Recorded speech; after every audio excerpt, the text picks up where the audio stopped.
This episode of the Sloopcast is brought to you by the Mad Canadian Barbecue Company. Mad Canadian Barbecue Company is an Ohio-based company based out of Cary, Ohio, where they usually say our seasoning will take your barbecue from good to great.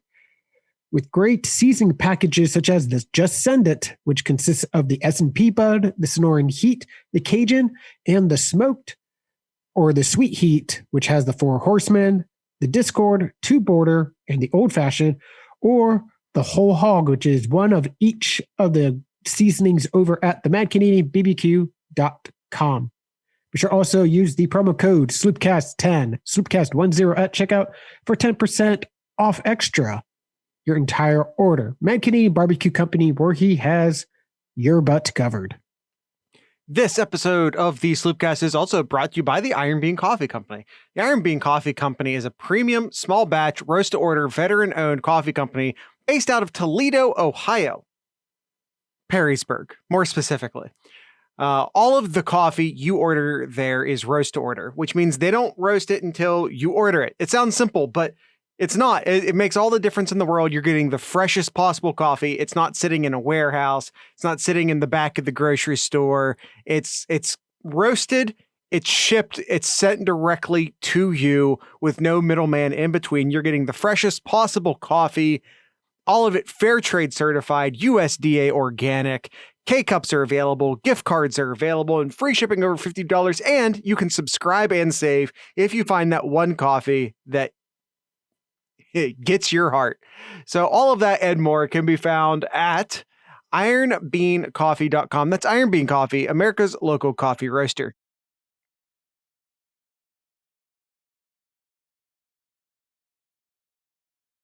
What's up, YouTube and Discord? Happy to see we actually have some people in the Discord live listening right now, as we're currently counter programming the Browns game, which, admittedly, not the smartest move on our end. That's our bad, but I'm glad everyone is here. Yes, a bold move indeed. I'm glad everyone's here regardless, and it is appreciated. All right, Kyle. Anything else for our YouTube or Discord audience, or should we get right into it? No, let's get into this episode.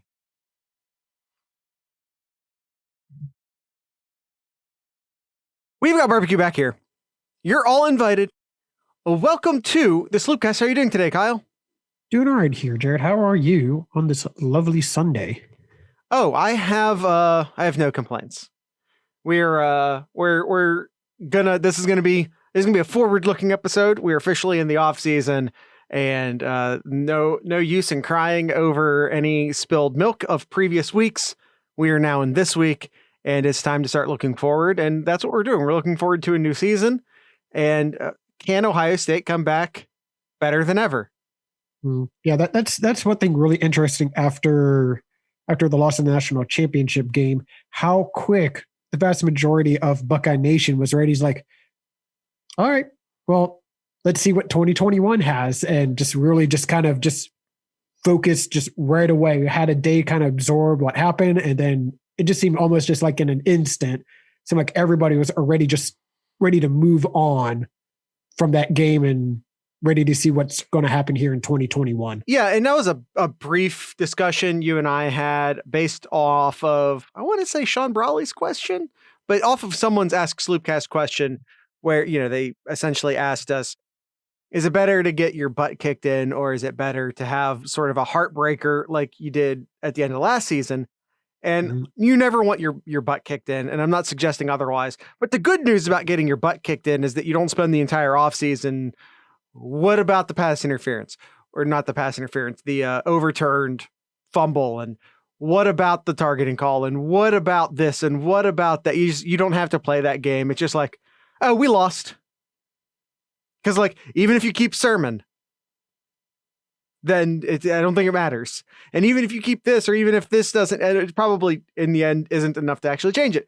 So we're just taking that game, we're putting it on the shelf, and we're starting a new season, and that's what we're doing here today. Yep. All right, before we get into the football, because that's going to be the vast majority of this episode, let's talk a little bit of other news here. So, probably the biggest announcement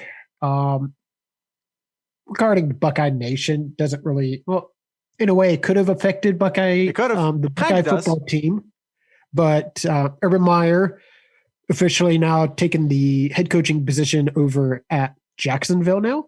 Yep. I'll definitely be one to say, just come up here on this episode and say, you know what, I did not see Urban Meyer really pursuing or even thought about him being an NFL coach. Yeah. But here we are. And he's taken that with the first overall draft, which I thought it's funny.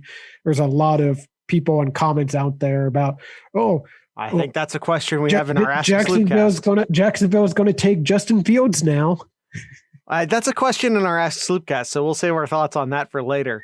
All right. But yep, Urban Meyer, thankfully, isn't really going after really any current Ohio State coaches. Yeah, he does take Ryan Stamper with him, which is a loss for Ohio State, and I don't mean to suggest otherwise, because it absolutely is a loss for Ohio State to lose Stamper, but he could have taken a lot more people. A lot of people in the Buckeye organization very close to Urban Meyer.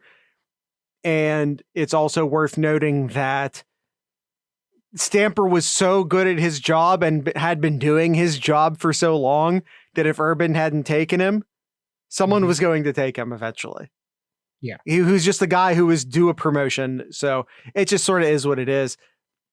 But yeah, that's the only current member of the Ohio State staff that he's taking with him to Jacksonville, which I've been trying to tell people was going to happen for weeks. Urban Meyer cares about his, because all sorts, he's going to take Pantone and he's going to take that. And I'm like, no, he's not. He's going to take Brian Hartline. No, he's not. He cares too much about his legacy at Ohio State and he wasn't going to burn that. Yep. But he is taking former Ohio State assistant coach Chris Ash to be part of assistant defensive coordinator, I believe you mean. Yep. Well, it just says as a position coach. I don't know if it's been finalized yet, if it's defensive coordinator or position coach. Well, I believe he's going to be coaching the defensive backs. Yes. Is what I saw. I don't know if that's 100% confirmed. Yep. And also finalizing deal, Charlie Strong. Yep. Charlie Strong, and the other hasn't been finalized, but looks to be that he's also going to bring on as his defensive coordinator, former Falcons head coach Raheem Morris. Yeah. So I mean, I saw a very, very, very small percentage of Ohio State fans who sort of sounded like Florida fans after Urban came out of retirement and started coaching Ohio State. Very small percentage, but I'm good with this. I think Urban knew that people wouldn't respond so poorly to him going to the NFL as they would if he had taken a college job, which I think is at least part of his motivation for taking said college job. Yep. I also think that he wants to repair his legacy in the state of Florida. I think he still cares about Florida a lot. I think he cares a lot about the fact that the people of Florida see him as a whatever derogatory word you want to put here. And I think he wants to repair that. And I think that's also part of his motivation. Mm-hmm. Yep. All right. But that's enough Urban Meyer talk. Do you want to do the next item in the notes, or do you want to save that, or do you want to get right into the meat of the show? Well, we'll talk about basketball team. Basketball team, since last we talked, played 2 games, Northwestern and on the road against Illinois. Ohio State coming out with victories over both games there, 81-71 against Northwestern, and heading on over to Champaign, Illinois, beating the Fighting Illini 87-81. Yeah, a couple really nice wins for Ohio State, especially the Illinois game. Ohio State got off to a really nice lead there, and almost looked like they were going to give it away at the end. Illinois just sort of chipped away at it, but Ohio State holds on and picks up the W. Yep, that's all that matters at this point. So for the rest of this week, Ohio State will be hosting Purdue, and then heading on over to Wisconsin this Saturday. So Tuesday 5:30 against Purdue, Saturday against Wisconsin at 4:00. Okay, Kyle, it's time to get into the meat of the show.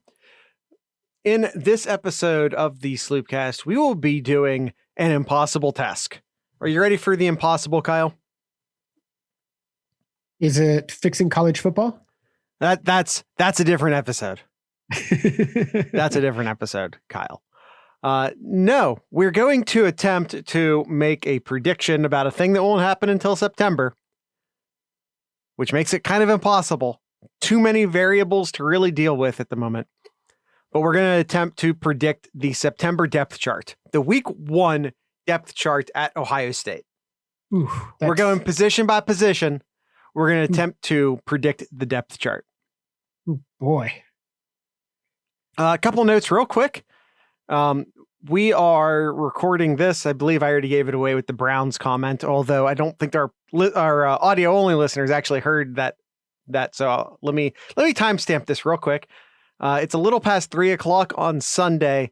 The most recent news we got was Trey Sermon definitely going to the NFL. So that's the most recent, like, super official announcement we received as far as who's going and who's staying at Ohio State. Also want to say that I'm not 100% sure how this past season, with it not counting towards eligibility, but how does that affect? Like, did everyone just get a red shirt? I'm not exactly sure how that's going to work from a terminology standpoint. So we're not going to be using terms like freshman, redshirt freshman, junior, redshirt. I don't know how that's going to work as far as I know that this year basically just doesn't count, but how does that work from a terminology standpoint? I'm not sure. So we're scrapping all of that, and everyone is just going to be a 4th-year player, a 5th-year player, and we'll leave it at that. So we're dumping the traditional terminology for that. All right. So what do we have for sure here?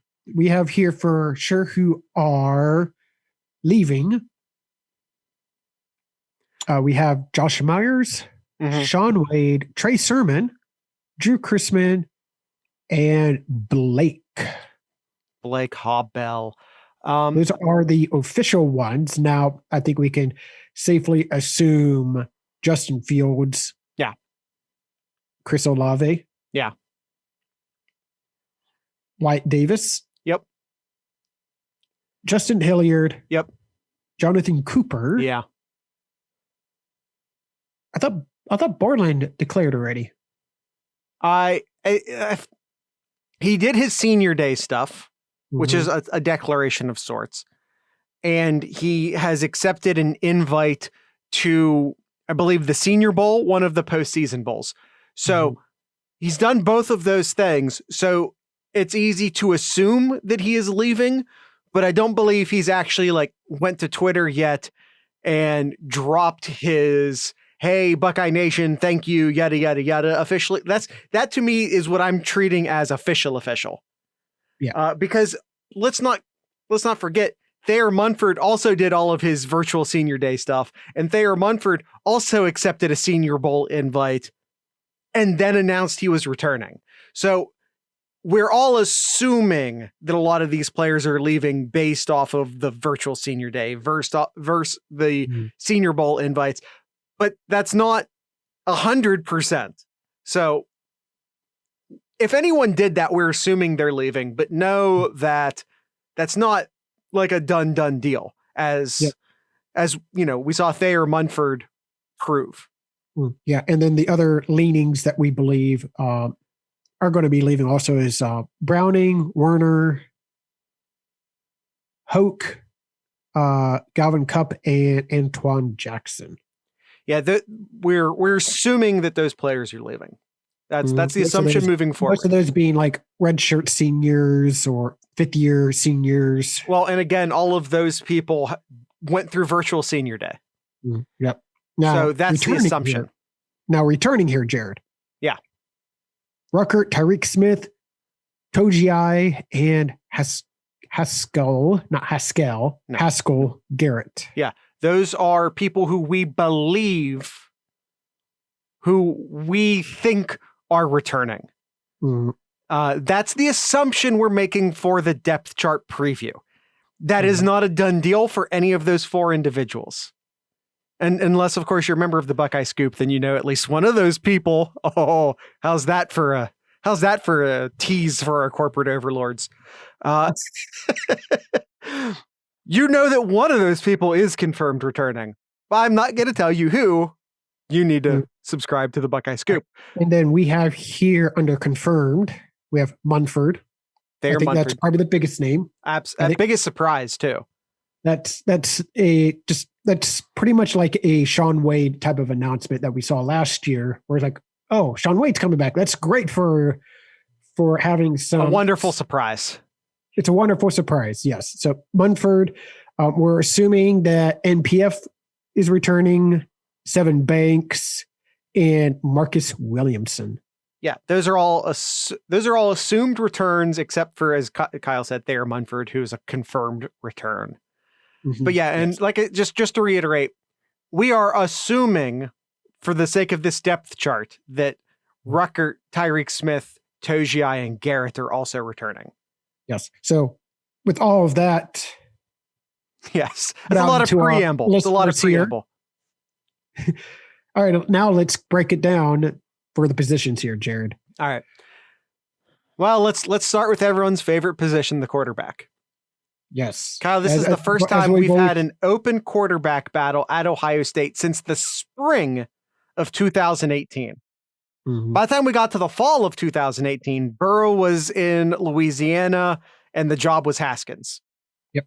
But in the spring of 2018 was the last time we had a quarterback battle. So, Kyle, who do you like? Well, I think at this point, based off of who we saw in not necessarily mop-up duty, because we didn't really see much of any like mop-up duty this year for Ohio State, but the player who's seeing the occasional time in at quarterback is CJ Stroud. Now, Kyle, let me say this. I believe we saw 2 scenarios in which they actually pulled Fields early this year. In the first game, it was Miller that came in. In the second game, it was CJ Stroud that came in. Just to make sure no one was making any assumptions about anything. Now, I want to point out that during the Sugar Bowl, when Justin Fields got hurt and had to come off the field for one play, it was CJ Stroud that came in. Mm-hmm. CJ Stroud, according to most people within the know, are telling us that CJ Stroud seems to be the leader in the clubhouse. But Michigan Bucknut is upset that he can't type fast enough. But, Kyle, I do not want to rule out, with a full spring practice and a freshman 5-star quarterback coming in, I don't want to hand the job to CJ Stroud. Is that the safe money? If you forced me to put $1,000 on one name, I'm putting that money on CJ Stroud. But do not consider this a done deal. Yep. Nope. Absolutely. Going to get a 3-way battle, just kind of like what we saw in 2018. But yep. The difference being is that none of them took a snap. Yes. Miller, Stroud, and McCord. So yeah. Early signs show CJ Stroud, but obviously anything can change. And hopefully with Fields leaving, assuming, most likely. And Hoke leaving, assuming. And Hoke as well. These quarterbacks are going to need every snap that they can get to get accustomed to this offense here. Yeah, and one of the things you have to watch out for is, Well, so I want to say something. Michigan Bucknut says, LOL, Hoke is a non-factor. Is he? I'm not saying he's going to start. Don't get me wrong. I'm not suggesting that. But if Hoke does leave, which we're assuming he is, Ohio State's going to need to look at the transfer portal. Because if CJ Stroud wins the job early on, does Miller hang around for an entire year? And then you only have 2 scholarship quarterbacks on the roster. It's something to keep an eye on. Where does Jack Miller think he is on the depth chart compared to the other 2 players at the end of spring practice? Because if he feels like he's third, or if he feels like he's nowhere near Stroud, he might put himself in the portal. Mm-hmm. So how does Hoke play into this? Assuming Hoke leaves, which we are, Ohio State's going to have to go to the portal and find another Hoke, another Chug, another, 4th, 5th year quarterback who's happy to start a graduate degree program at Ohio State and start, with no realistic hopes of starting. Those guys are out there, but Ohio State, I think, is probably going to have to go find another Hoke. And I think that they will. All right, Jared. Running back. Running back is going to be... We both said CJ Stroud, by the way. Was that? Did we both pick CJ Stroud? Yes. Okay. Running back. Running back is a very crowded position here. Definitely can't social distance themselves here. No, sir. It is very, very close quarters here. Teague, Crowley, Chambers, Williams, Henderson, and Pryor. Yeah, this is incredibly interesting. You will see transfers. We don't project transfers. So that's just sort of because I don't want anyone interpreting that as me saying this player doesn't deserve to be here. I feel like that's rude, and that's a line I don't cross with scholarship, non-paid athletes. So I don't want to transfer anyone on their behalf. That's not a thing I want to do. But there will be transfers out of this room. There's too many names in here, and the 2 freshmen coming in are both incredibly highly hyped.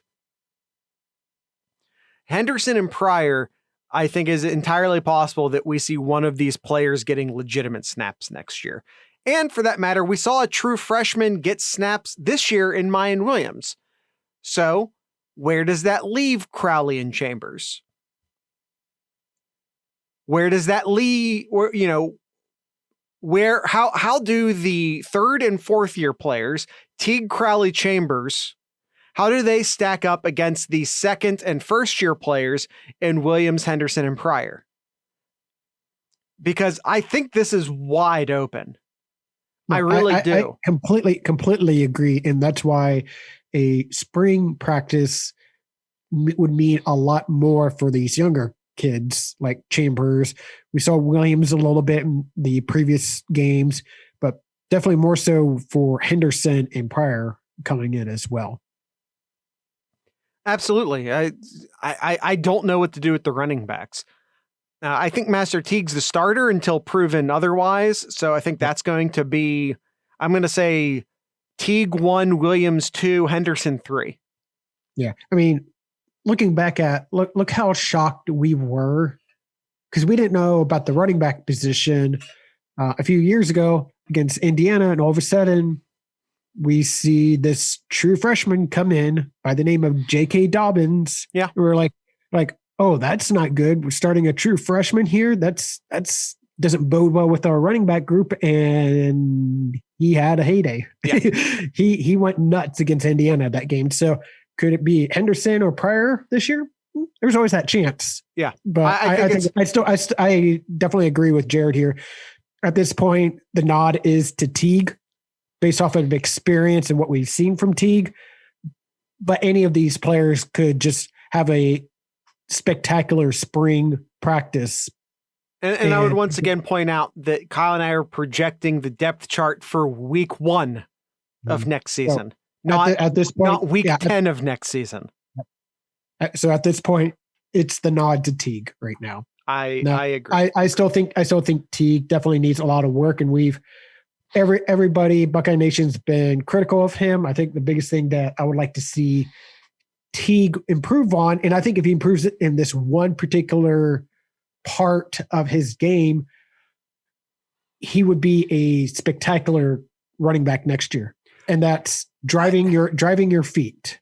When he gets hit, it just seems like his feet just stop moving, and then he just doesn't get that extra yardage that we saw Sermon towards the end of the season, where he was just bouncing off people and just kept those feet moving to get those extra yardage. Yeah, and I do want to remind everyone, because there does seem to be a lot of Master Teague angst out there. I'd like to remind everyone that up until the Northwestern game, we all considered him RB1. Up until the Northwestern game, we all considered Master Teague to be the better running back between him and Sermon. Yes. I just want to throw that out there. That was the consensus opinion at that time. Mm-hmm. Yep. Wide receivers, Kyle. Was that? Wide receivers. Yes. Probably even more difficult than the running backs, possibly. So here we go. Who do you have here to start? There's a lot of bodies in here, first and foremost. There's a lot of bodies. We got Gardner, Harris, Bob, Williams, Wilson, G. Scott, Fleming, JSN, Ballard, Egbuka, and Harrison Jr. Yeah, it's crazy. And like Kyle, not that we're holding out any hope that Chris Olave returns, which we're not, but Kyle doesn't even mention Chris Olave. I have no idea. I have no idea what's going on with McCall. I've just not heard anyone talk about it, which is weird. Well, there's a lot of rumors, and here he said or whatever regarding to some videos that were posted to and all that, and that the only time, even when Teague went down, and even for backup duties too for Sermon, nothing with McCall either. He's technically listed as a wide receiver right now.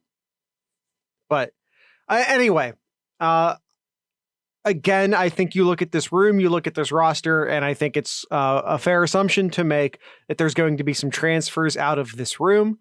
That being said, I expected a lot of transfers out of this room before this season started. Now, did COVID change that equation for these players?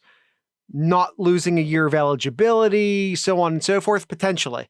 But I do think that multiple players, we'll say multiple, 2 or more of the names that Kyle mentioned will see transfer out this year. So as far as starting, I would give the nod first and foremost to Wilson. Yeah, that's a given. I would also give the nod to Williams. I believe, especially if we're talking week 1, absolutely. And I would, if you put in a third wide receiver as well, I think I would give the nod currently to JSN. Yeah, Smith Njimba, I think is, and I don't have snap counts to prove this, but I do believe he's the freshman we saw the most of during the season. And so based on that, I feel like that's probably an indicator of what the coaching staff thinks. And we did see some of Fleming as well. Oh yeah. And we saw G. Scott at sometimes too, but to what degree? I think we saw Smith Njimba the most. Yep. So based on that, I would probably, so if you're going 3 wide receivers in a 3 wide receiver set, you have obviously 3 wide receivers starting. I'm going to say JSN, Wilson, and Williams are your 3 starting wide receivers. Yep. And if we turn that into a 2 deep, I'm going to say Scott, Fleming, and Ibuka are your next three. I completely agree. No arguments. Yeah, here. And just going to say this, Mookie Cooper has already transferred out. So that's already happened. Missouri, I believe, is where he went. Is that correct? Missouri. Yeah. So he's on his way to Missouri. Michigan Bucknet confirms for us that yes, it is in fact Missouri. So yeah, he's on his way to Missouri. So that's already one transfer out of this room. Expect more. Mm-hmm. Yep. Kyle, is it time? Tight end, Jared. Yeah, let's do tight ends first. We'll do the ads. We'll do the ads after tight end. Yep, tight ends here, Jared. We are assuming Hauserman and Farrell are gone. I think we forgot to mention them before we started. What's that? Hausman. Yes, excuse me. What year is it? And Farrell too. Yep, those two we're assuming is Take gone. over for me, Kyle. Now, Ruckert. I truly believe Ruckert will be back next year. That's the assumption we're working on, but we don't know that yet. Yes. And so the others to fill in as well, because we've seen a lot of 2 tight end sets, and maybe that was for just the scheme against the teams that Ohio State played. But we saw a lot of 2 tight end sets. So will we see more of Stover, Royer, or even incoming Hart as well? I think it'll be interesting. Okay, so let me back this up. We saw a lot of 2 tight end sets out of Ohio State this year, as Kyle said. Is that going to be a thing we continue to see? With this glut of wide receivers and a lack of tight ends, do we see more 3 wide receiver, 1 tight end versus 2 wide receiver, 2 tight end? I think is a question worth discussing. I also think that Ohio State looks to the portal for a tight end. I think that they moved Stover over to offense. He was not recruited as a tight end. So we see Stover move from defense over to tight end. Is he even going to be there at this time, or by September of next year, or does he get moved back over to play defense again? I don't know. I would guess he stays on the tight end side, but I don't know. I do look for Ohio State to look towards the portal to bring in another tight end. Someone to be the backup to Ruckert.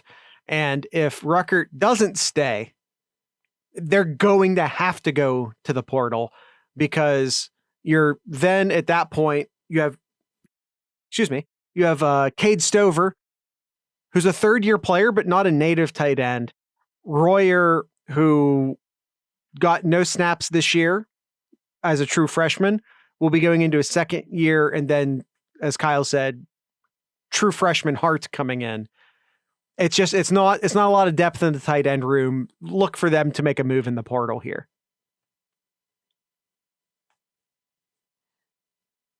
Yeah, that one's going to be really interesting. But if Ruckert does declare, that's a huge concern for Ohio State going into 2021 as well. But we're making the assumption that Ruckert is returning, though. Yeah, but I think they have to go to the portal regardless. But they might have to go to the portal twice if Ruckert's gone. Yes. Kyle, is it time to hear from our sponsors? Yeah, let's do that. Just because. Yeah, let's go and hear from our sponsors here before we go on to the slobs. Yeah. Kyle, the Iron Bean Coffee Company. I told you why you should buy from them in the first ad read. Let's look at some of their coffees now. Some people are into flavored coffees and some people aren't, and that's okay. But the Iron Bean Coffee Company has you covered regardless. They have flavored coffees. They have unflavored coffees. Some of the flavored coffees they have are the Mom's Carrot Cake. It's carrot cake flavored. I don't think I had to say that. I think our listeners are smart enough to have deciphered that. The Intense Blueberry, which is flavored like blueberries, and the Mint Chocolate Chip, which is, of course, a minty, chocolatey, might as well call it a junior mint coffee.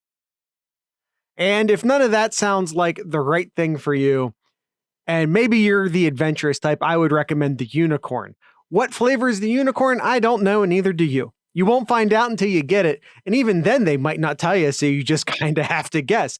It's their mystery bag. It's their R&D coffee, small passion projects, experimentations, one-time roast potentially. You just never know what's going to be in the unicorn, and that's part of the fun. And if you're not into flavored coffees, they have a big selection of those too. I'll tell you more about those in the third ad read, or you can just check out the website yourself at ironbeancoffee.com. That's Iron Bean Coffee, America's local coffee roaster. This episode of the Sloopcast is also brought to you by the Mad Canadian Barbecue Company. Mad Canadian, what have we not said about it? Great seasonings, all made locally here in Ohio, in near Findlay, Ohio, Cary, Ohio to be exact. Mad Canadian has 14 seasonings currently available over at his website. Again, the madcanadianbbq.com. Or if you want some of his freshly made, grilled barbecue. You can check out his social medias to figure out where him and his food truck are heading to next. He goes to different places in Ohio, most likely in Northwest Ohio, but he's kind of ventured off to the Northeast as well too. But be sure to check out the Mad Canadian social medias, Facebook, Twitter, to see where he is headed to next. Some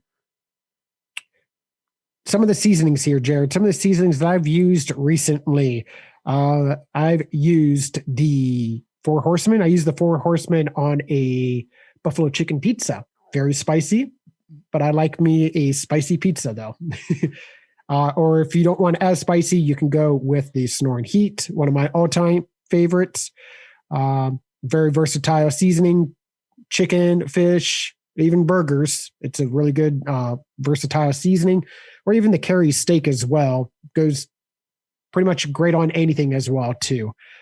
Check out those and the other great seasonings over at the madcanadianbbq.com. That is madcanadianbbq.com. And I see here that Michigan Bucknut shared a picture of some meat he's getting ready to grill here, and right next to it is some Cary steak seasoning. Yeah, I wish our little chat window down there had the ability to show pictures, because that looks amazing. Sorry, everyone who isn't us. Be sure to use the promo code Sloopcast10, Sloopcast10 at checkout for 10% off your entire order. Mad Canadian Barbecue Company, where he has your butt covered. Okay, Kyle, offensive line. The slobs. Speaking of very crowded position, I don't want to name all these. There's way too many slobs here. What is that? 3, 6, 9, 12, 15, 17 slobs.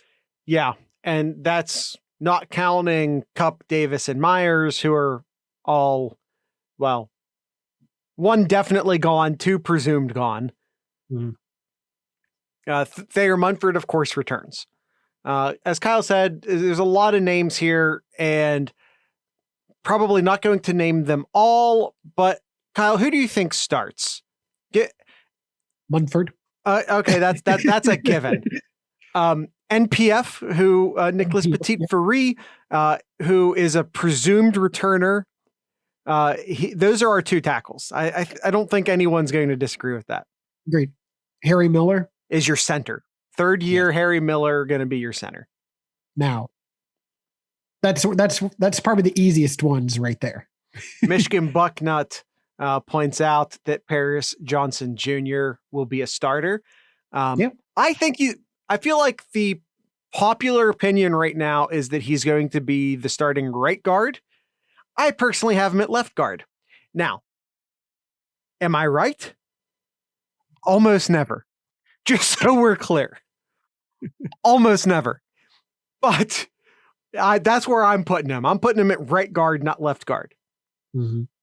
So, Kyle, I don't even know who else, like, I mean, you got other ones in here. You got Ray. You got a pair of Jones as well. And your two Joneses, along with Vamahi, I think are your three people competing for that last spot. Now, if Paris Johnson Jr. is going to be focusing at guard, he's naturally a tackle. But if his focus is going to be at guard this year, maybe you want to make sure Dwan Jones, who's also naturally a tackle, is ready to fill in at either of the tackle spots. So maybe that's a thing you're preparing for. So maybe at that point you're looking at not Dwan Jones at guard, but instead we're looking at Jones and Vamahi at guards. Those two competing for whatever the other guard spot is.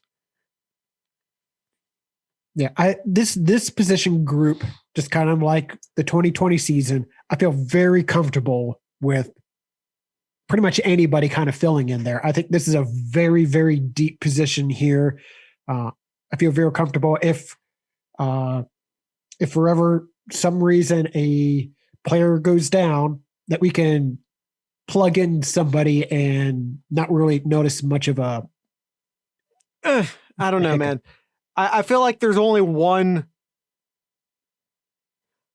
I feel like they have two backups who I feel great about. And I'm not trying to say anything bad about any of the other players. I just don't know what Max Ray can do. You know what I mean? Maybe he actually is a really good backup. That's not me saying he isn't. That's me saying I don't know. You know, I don't know what Jacoby can do. That's not saying he's bad and that he can't play. I'm just saying that there's not a lot of experience there and I don't know what he can do. Now, so maybe I'm being spoiled. Maybe I'm being a little bit, but I feel like Ohio State has 5 starters and 2 real solid backups right now, and a bunch of guys who we just kind of have question marks at the moment. Is kind of how I feel about the offensive line right now. And again, having a spring practice this year is going to be very critical for the development for a lot of these younger slobs. Yeah, and just outside of Paris Johnson, who we're slotting in at one of the guard positions. Outside of Paris Johnson, I don't see any of the other first or second year players contributing. Is that a fair thing to say? And that's a very good question too. And I wouldn't even know how to even really look at it, but when was the last time we had a freshman, or even if you want to call even like a redshirt freshman too, started for Ohio State? Well, Paris Johnson, did he start? No, he was also out for the Michigan State game, right? I think so. Yeah. Yeah. So yeah, that is a good question. Did Thayer Munford start as a redshirt freshman? Is that a thing? Know how to. I wouldn't even know. Yeah. Prince. Did Prince as a redshirt freshman at right tackle potentially? Michigan Bucknut? Is that what you're asking? Kyle, you threw me a question that requires research, and I don't know what to do with it. Michigan Bucknut seems to think that might have been a thing that happened. Mm-hmm. Wasn't that's something to think about too. I'm not sure if any of these current incoming freshmen, Chrisman, Jackson, or Mikowski, if any of them going to see any time this year. But no, I don't think so. I think Ben Chrisman is capable of it. I think he's a very good player. I think he would be, if absolutely required, I believe he could be very serviceable as by true freshman standards. I just don't think it's going to, I don't think it'll be necessary. I don't think he'll be called upon to do that. I think Ohio State has a real solid top 7 right now. And I just don't believe it'll be necessary otherwise. Kyle, we need to move on to the defense. All right. We're almost at minute 45. We need to move on to the defense. All right. Let's move on to the defensive slobs here. Cooper. Gone. Going to assume is gone here. So we have here, well, talking about the defensive ends here. Yes. Friday, Smith, Baptiste. We're assuming Smith is coming back. Yes. Baptiste and Harrison and Potter. I think we're going to have a lot of great rotation, just kind of like what we did last year too. But the question is going to be too, are we going to have an elite defensive end this year that we're so accustomed to at Ohio State? We didn't really get to see that last year, but are we going to see one this year? That depends upon a lot. I thought we saw Tyreek Smith really start to flash towards the end, and I think Ohio State missed him a lot against Bama. So I think Tyreek Smith could be very excellent this year. We will be seeing the third year for both Harrison and Potter. Two very highly touted guys coming out of high school. It's time. It's third year time. And I think that's it. It's time. If you're Potter and if you're Harrison, it's time. These guys should be capable of that. We haven't seen it from them yet. And Jack Sawyer. Jack Sawyer is a true freshman coming in damn good. Damn good. We're talking, I've heard many people refer to him as either the third or fourth Bosa, depending upon if you want to include Chase Young in that line. So yeah, this is the fourth Bosa.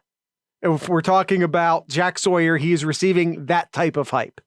I mean, he the is next guy. I mean, he is Ohio State's best rated player from this recruiting class so far. The fourth nationally so far, because we have a bit of a wild card in these defensive ends, Kyle.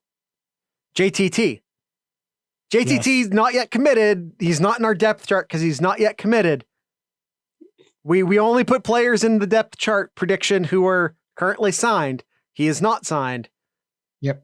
Now, he's coming in as a defensive end. He wants to play defensive end. I personally see him as a 3-tech defensive tackle, but we'll see. He's not even in the camp yet, so we'll see. Yeah.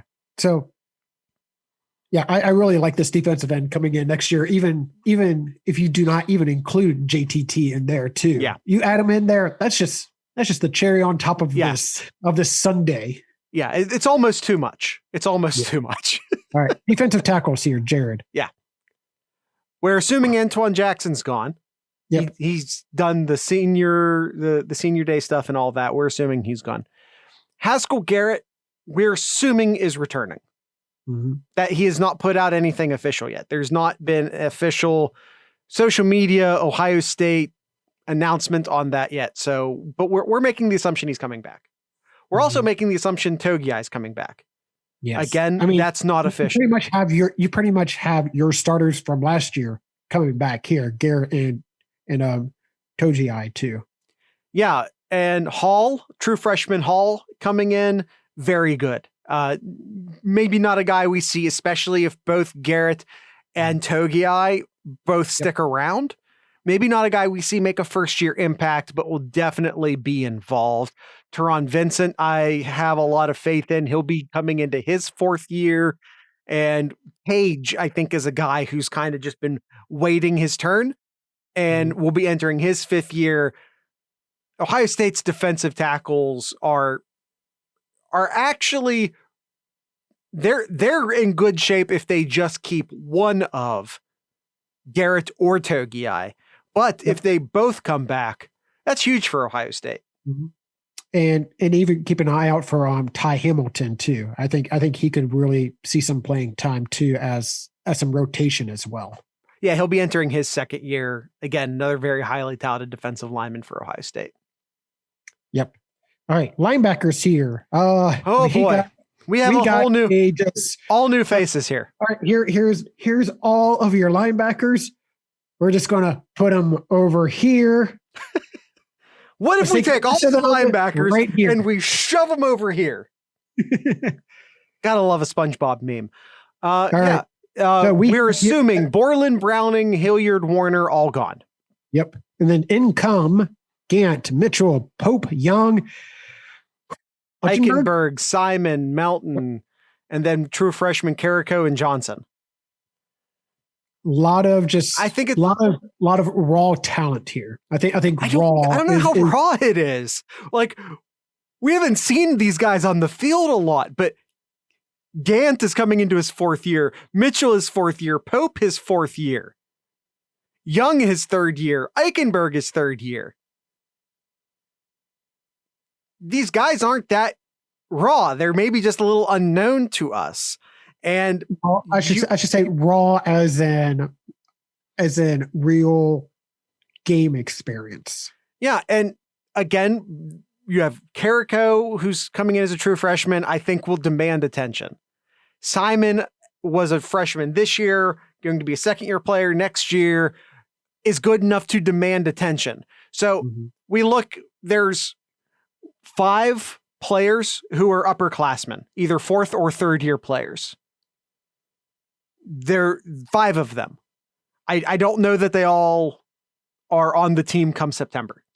Right. Well, who do you think here, and this is probably a lot to ask for, Jared, who would you put as of right now your starting linebackers, your 3 linebackers?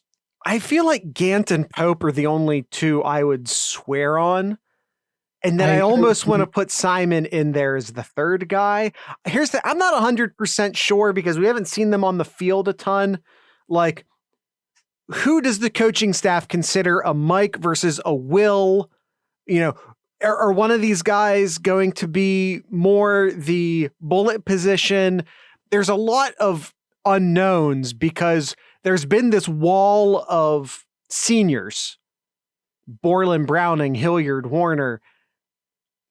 And these players who I think had they received better coaching a couple years ago, everyone knows exactly what I'm talking about. Had they received better coaching a few years ago, would have left early at some point.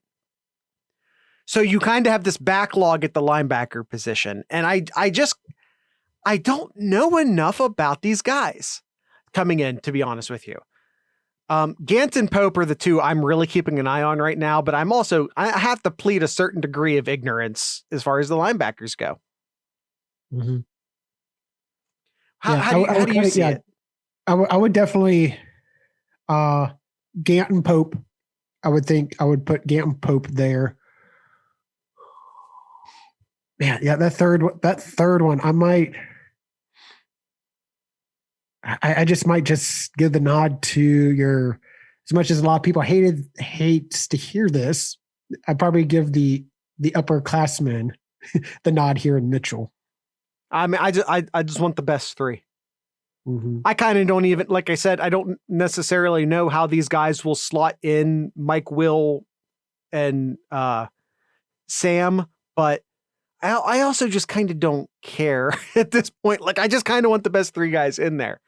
Kyle, did we actually pick I think the assumption for defensive tackle is Garrett and Toshia. If we're saying they're coming back, we're saying they're starting. Did we pick 2 for defensive ends? Because I'm going to go Smith and Harrison with Potter and Friday as the backups. Yeah, I have Smith and Harrison. Then as your backups, I have Potter and who would you put in there? Probably, Friday, Jean-Baptiste, Hamilton are probably the JJP in there. Okay. All right. Corners. Let's see. Corners. Sean Wade gone. That's official. What's that? Sean Wade is gone, and that's official. Yes. All right. So we have Williamson coming in for his 5th year. Banks. And by the way, that's an assumption. We don't know that Williamson will be there. Okay. Banks, we assume, is coming back. Brown, Johnson, Watts. Kavos. I can never pronounce it right. Yeah, it's all right. Martinez, Burke, Hancock, and Johnson. This is wide open to me. I do feel like Banks and Brown are going to enter camp as your starters. Mm-hmm. But I also think that based off of what we saw this year, and by the way, Banks, I want to say this. Banks started the 2020 season very poorly. Got picked on a lot, did not look good, looked lost at times. He, to me, looked like a different player week 1 to week 6. Mm-hmm. So I just want to point that out. I feel like he made really nice development through the course of the year. And I think that will continue. So I like Sevyn Banks a lot. Cam Brown, we have to see where he's at with his injury. He blew his Achilles. Is that right, Kyle? That's difficult to come back from. So we'll see. We'll see. But I really want to see Burke and Hancock, Kavos, Martinez, Watts. I do want to see these guys fighting for time. Yeah. But yeah, I think as you're starting DBs, yeah, I would put Banks and Brown in there. Now, if they're rolling with a third corner, I would like to see it be either. I think Kavos is the guy I'd like to see as the third corner. Yep, Kavos or maybe even Watts too. So I wouldn't be mad if it was Hancock. All right, our safeties, Jared. Safeties. Proctor's your guy.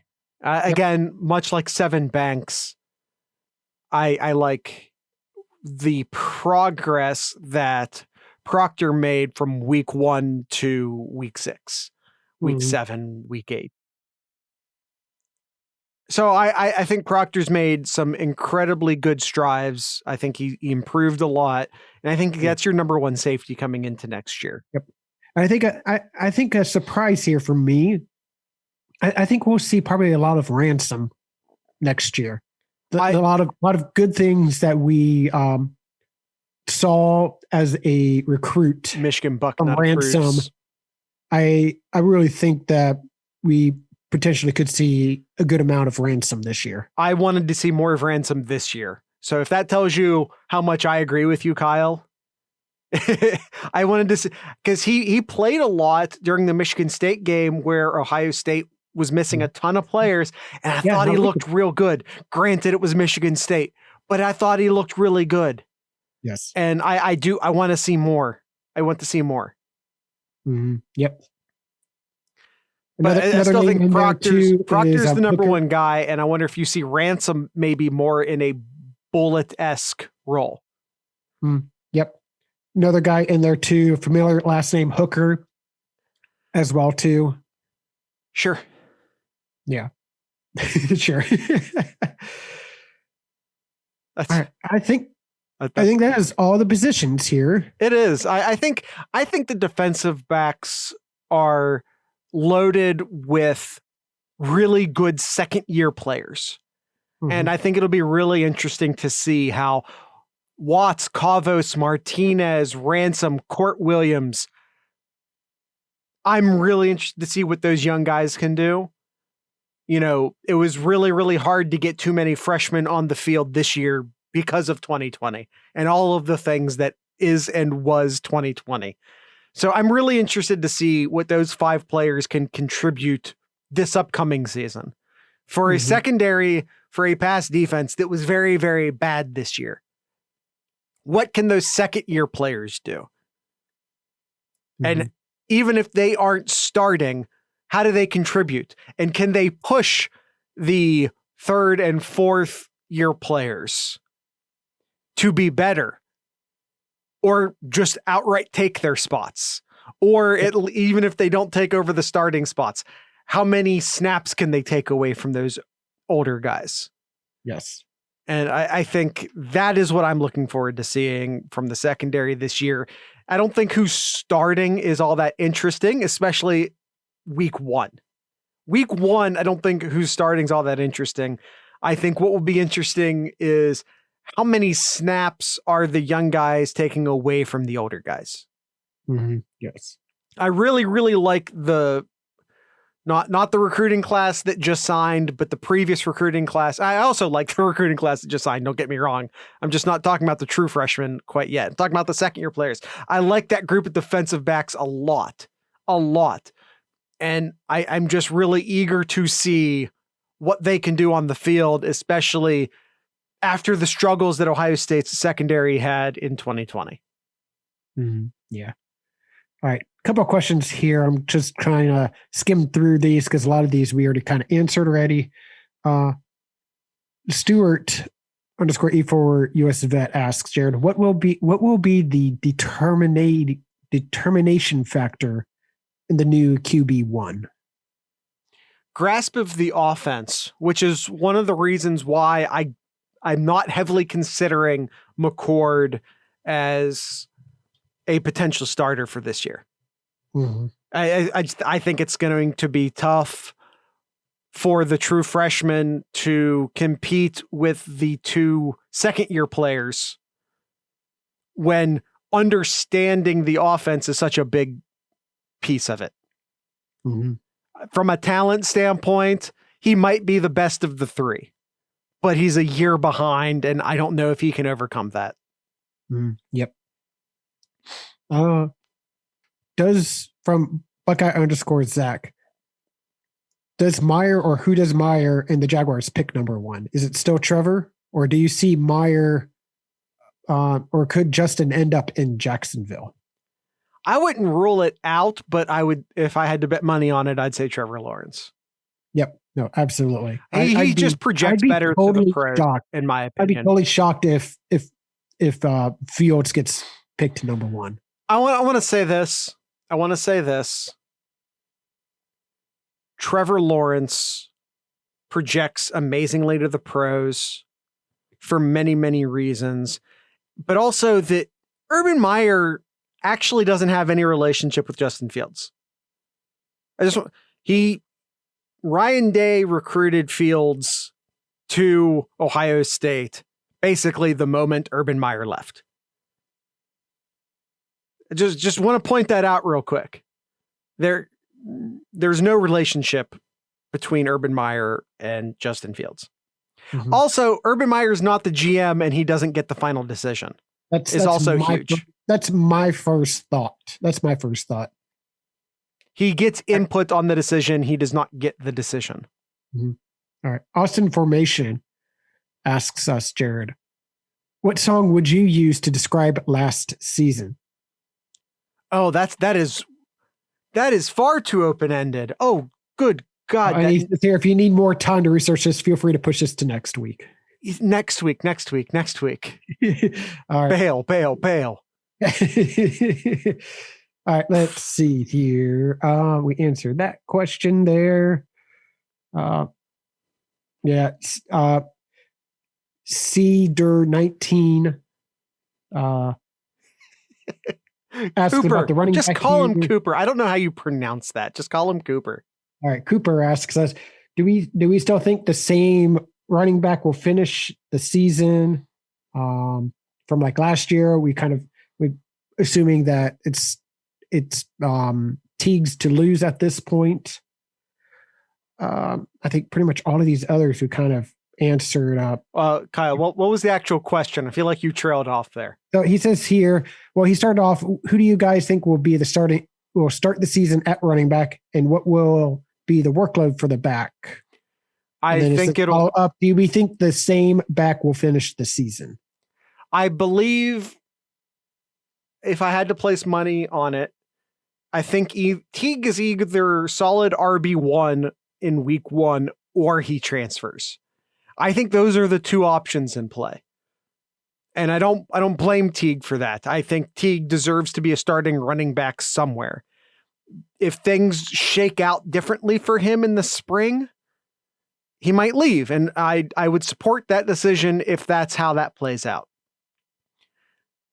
But if he is the starter, I believe he receives, especially if we're talking about week 1, I believe he receives 80 or more percentage of the carry.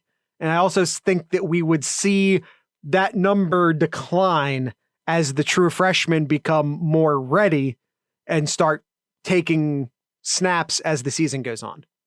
Mm-hmm. Completely agree. Yeah, I completely agree. T gets the majority of the snaps, and depending on the development of the younger running backs, we could potentially see more of Williams, Henderson, Chambers, Crowley's, just depending on development. Yeah, I think this is a really good question from Stuart underscore E4US Vet. Will Munford returning create a log jam developing the tackles? Could it hurt recruiting for future tackles, seeing other players be held up on the roster? Yeah, I think all of that's possible. If you're looking forward to 2022, you go from replacing one tackle to replacing two tackles, which stinks. In 2022, which is a year I think Ohio State is setting up for a national title run. In 2022, you'll be replacing both offensive tackles. Good news, one of those guys will be Paris Johnson Jr., and he'll have plenty of snaps under his belt already, even if those snaps are at guard. So that's the good news.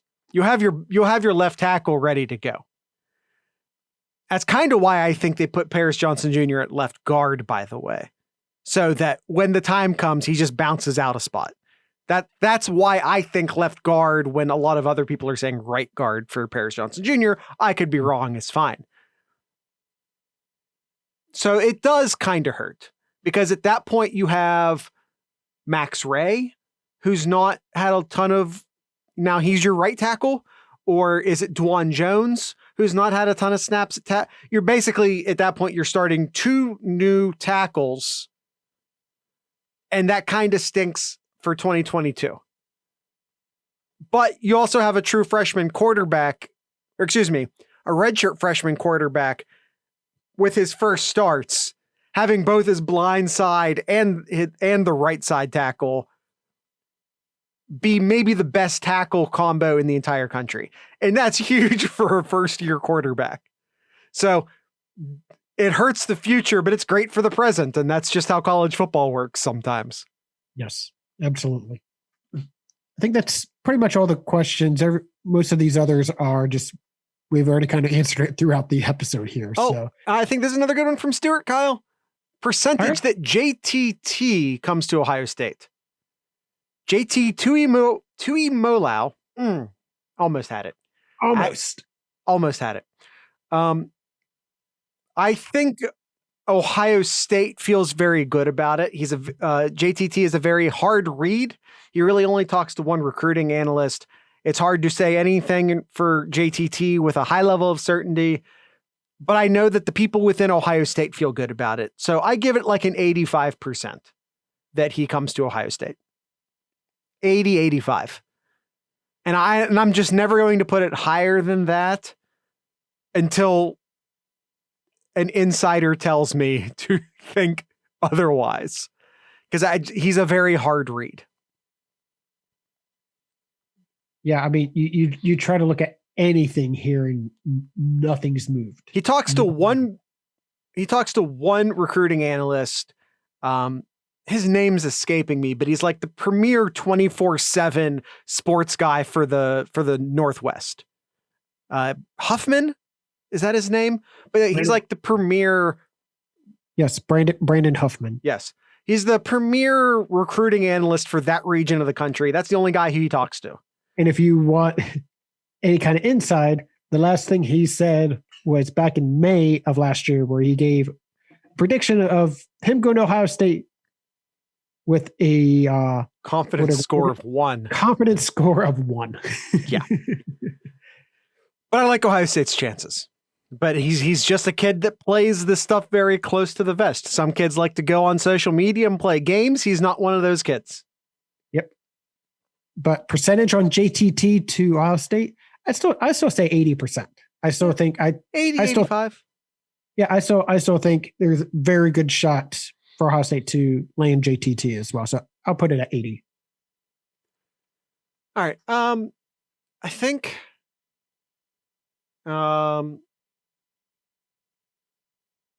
did we at least get a question from everyone who asked? Austin information. What's the most random trivia fact that you know?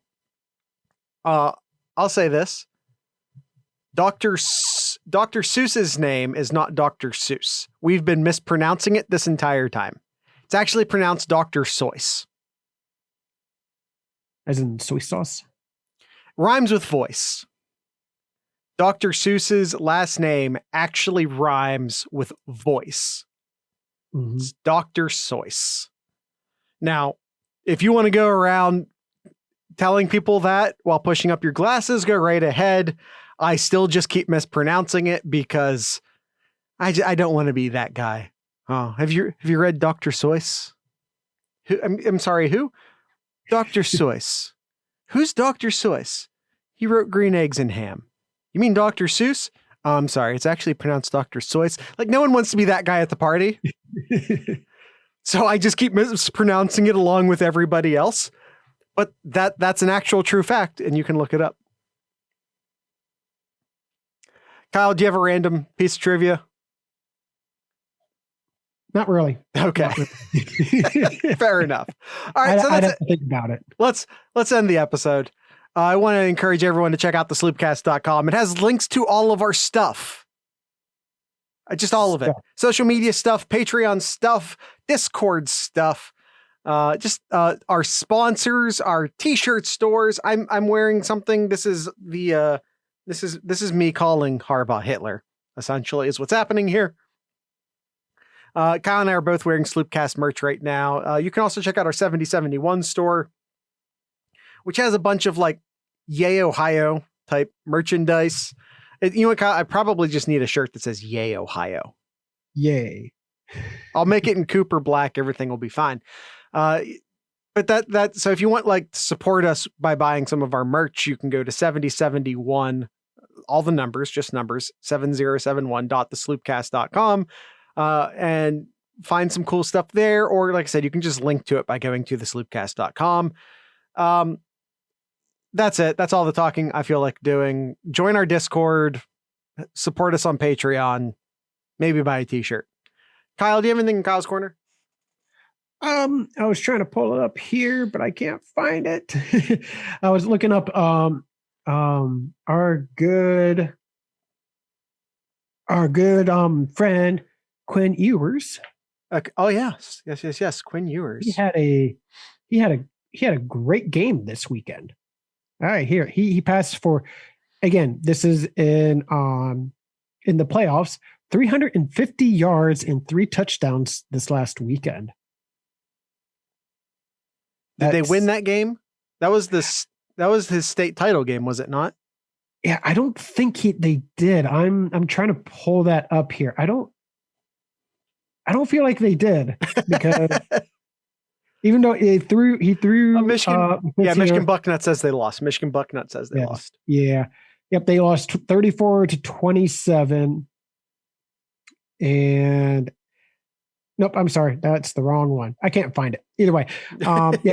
Dude threw for 350 and 3 touchdowns in a highly competitive high school playoff game. Again, like we said before, and we'll still say it even today, the future for Ohio State is bright. There you go. As always, the future. That's all I got today. Well, and just real quick on Ewers, a lot of people are really worried that Sarkisian to Texas. Yes. I'm not worried. That's all I'm not worried about it. That's it. Mm-hmm. That's the entire tweet. I'm fine. I am not worried about it at all. You can continue to worry about Ewers.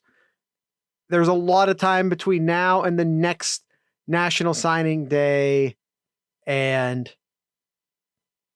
a lot of stuff can happen. But from what I know right now, I'm just going to tell you that I'm not scared. All right, Kyle, anything else in Kyle's Corner? Nope, we're all good here. All right. Want to... nope, we already did that. So yeah, I think it's time just to end the show. Tonight's ending music will be by a band called Fields and Plains. That's the name of the band. The name of the song is Never Let Me Go. And that's it. That's our ending music. So with all of that being said, I'd like to encourage everyone to drink local beer, listen to local music, and of course, support your local podcasters. Once again, this is Fields and Plains.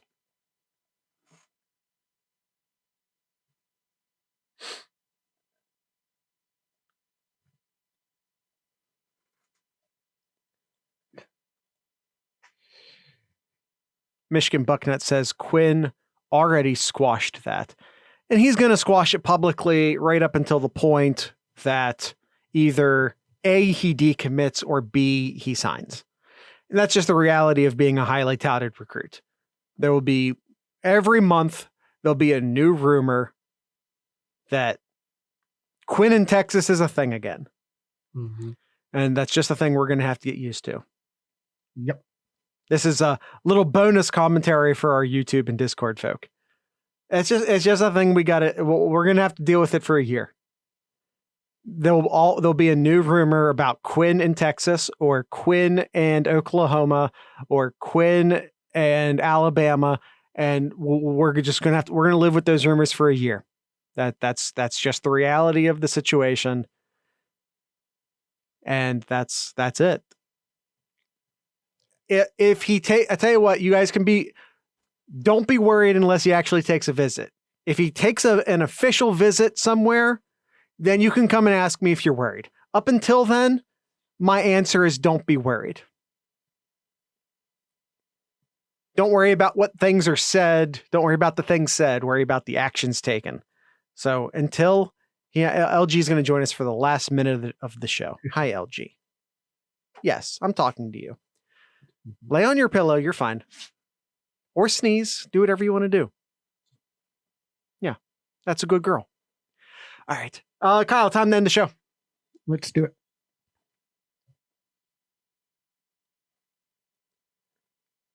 I would once again like to thank Fields and Plains for ending today's episode. And I'd like to thank the Iron Bean Coffee Company for sponsoring today's episode. The Iron Bean Coffee Company, world-class, hand-roasted, fresh-to-order coffee based out of Toledo, Ohio. You can get a lot of great coffees there. For example, there's the Rage Against the Dying of the Light. It's a medium roast coffee with notes of cherry and milk chocolate. The Ride or Die, it's a gentle, distinctive version of the American classic breakfast cup, has Brazilian yellow bourbon coffee beans. The Cast Iron, which is a medium roast, made with 100% Honduran Arabica beans. There's the Drink from the Skull of Your Enemy. That is a dark roast, traditional Indonesian coffee. It's smoky, it's creamy, it's chocolatey. It's has a bunch of great notes in it. The Fear No Evil. This one's not even a dark roast. It's a black roast. It's roasted to the brink of flames and has a really nice smooth texture.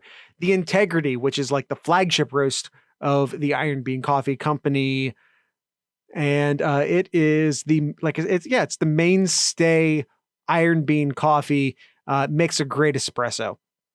You can,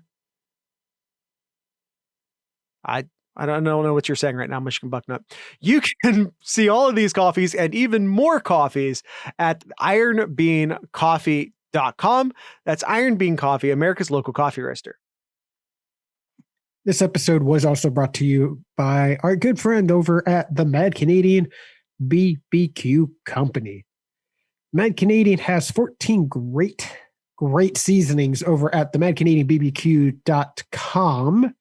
Some of our favorites that we'd like to give a shout out here: the Coffee and Q, the Smoked Two Border, the Discord. Shout out to our fellow Discord Patreons and followers, and the Old Fashioned.